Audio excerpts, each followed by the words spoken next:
is the crop of the future for us?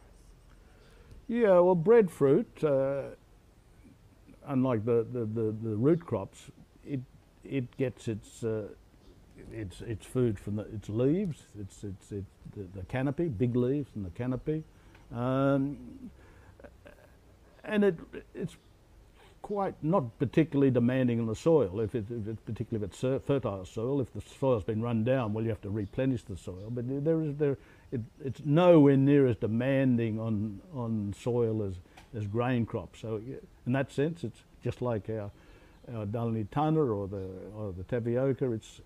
It's very resilient. It's very tolerant of climate extremes. We had some very, with Hurricane Winston. Okay, we lost a lot of our breadfruit trees, and in our orchards got broken, and they were out of production for a while. But the actual losses have been relatively small.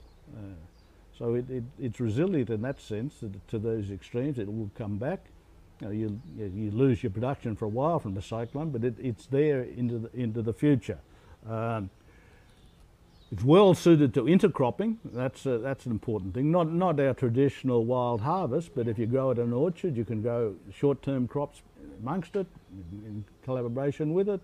So intercropping and mixed cropping systems are very essential, because you can't put all your eggs in one basket. You've got to have the short-term. Sometimes one crop, one season's not very good, so you need short-term income. So breadfruit, as you've seen when we went to Prakash's nursery in Nandi, and you've seen a little bit of it here, is very suitable to intercropping. If we want to, in a broader global sense, if we want a sequential carbon, big leaf canopy, it has that feature. And the important thing, if we grow it in an orchard system, and enough of it, it yields substantial amounts of biomass, which we can convert to flour, gluten-free flour, which for some people is important, others not so important, but high quality. You can produce high quality flour, which you've seen and tasted here at Tutu.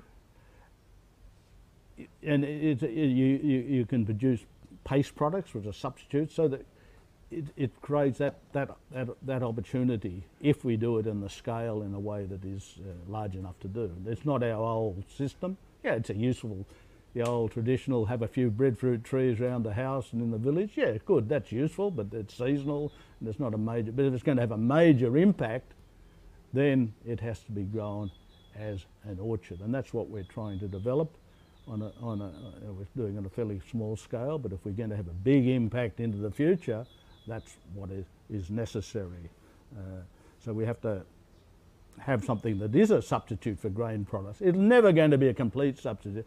Please, we're not saying that you're going to replace all the grain inputs. No, but if you replace 20%, 30%, if you really did well, that is a huge foreign exchange saving, income saving. So that's put it in that sort of context.